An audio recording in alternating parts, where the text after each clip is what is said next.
So in this question it is given that y is equal to x square plus 1 divided by sin x, and our aim is to find out what about the value of dy by dx.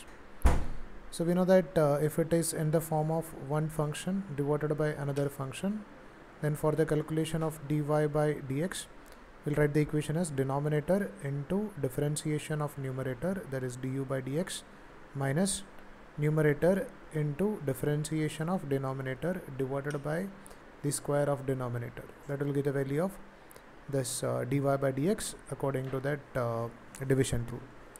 So by using the method, we can write dy by dx over here is equal to, over here we can just consider this x square plus 1 as nothing but u and sin x as nothing but v.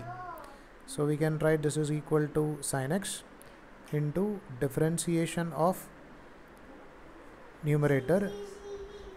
Know that differentiation of x square is nothing but 2x and differentiation of 1 is 0. So differentiation of x square plus 1 is 2x minus the value of u, which we can take it as x square plus 1 into differentiation of sin x, that we know that it is equal to cos x, the whole divided by the square of denominator, that we can take it as nothing but sin square x.